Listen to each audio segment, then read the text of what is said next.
Seasoned parents might be thinking of gifting some kind of tech to the kids, whether it's their first cell phone, a tablet, a PS4, if they're lucky enough. Devices with the internet can be a gateway of some safety concerns. Eva Anderson spoke with a mom who has an innovative idea to make sure kids and parents are on the same page with the responsibilities that comes with these devices. When you buy a new cell phone, chances are your carrier will have you read and sign a few things during your purchase. But if you give a phone to your child, one mom suggests you have them sign on the dotted line as well.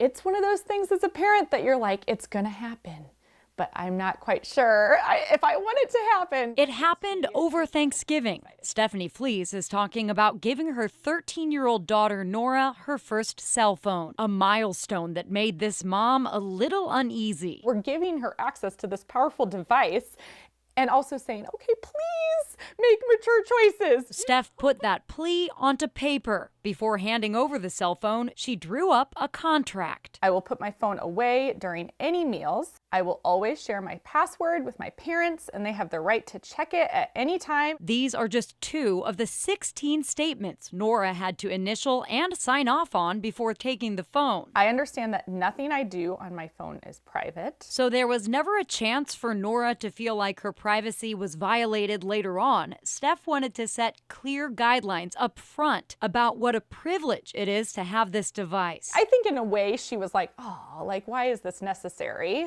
But I just really believe that if we set expectations as close to reality as possible, then it's going to minimize frustration in our relationship. Steph aimed for the agreement to encompass safety and security, family values, and a few practical things, such as turning the phone in each night by a certain time and vowing to not text and drive or send inappropriate photos. She's only 13 and hasn't had experience with how damaging like her digital footprint can be for her in the future. Now, Steph's hoping other parents can find the contract helpful and suggests adapting it based on your family and your kid's device. I do think that this opens up a communication opportunity between parents, whether it's with a gaming device, whether it's with an iPad that they're getting for Christmas, or it's a cell phone. If you would like to take a peek at that contract, we have a copy of it in our web article online at KARE11.com.